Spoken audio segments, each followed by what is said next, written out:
destructive economy that we have at this very moment, I don't think we're going to last very long, because we are actually destroying the natural capital that we have on this planet. I'm an ecologist, and we study how nature functions, and what we see is that there is an enormous discrepancy between our economy and the economy of the planet.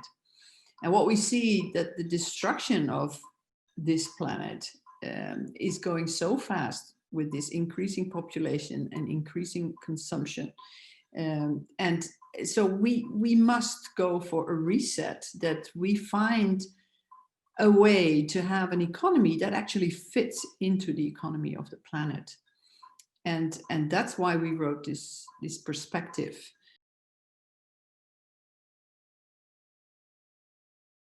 That it does need a system change. It cannot be an incremental change anymore. So we must go to a system change of our land use.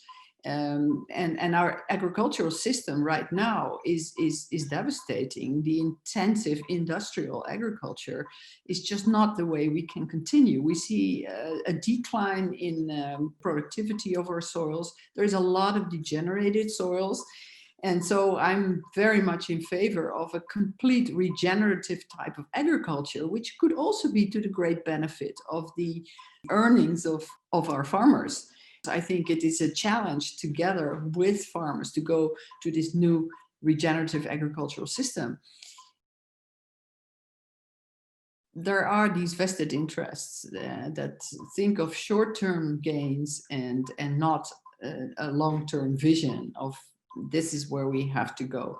It's incredible that we still subsidize very heavily fossil fuels, much more than renewables. You know, if we keep on doing that kind of thing, then obviously there's not going to be a transformational change. And so I see these barriers. Yes, we see them all the time. It's very frustrating, but I also think that we can change it in a sense that if you have now these wonderful examples of how it can be done, it's very much a niche thing, but we must find ways to upscale that and to actually seduce, I always say, the majority to shift.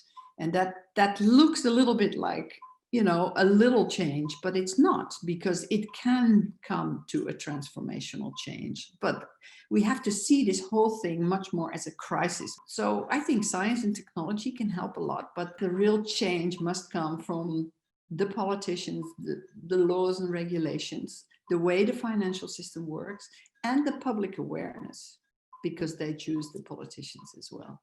We live off our natural capital right now. And if you're an economist, you know that you shouldn't sort of eat from your capital. You should build your capital and then take the interests and live from that.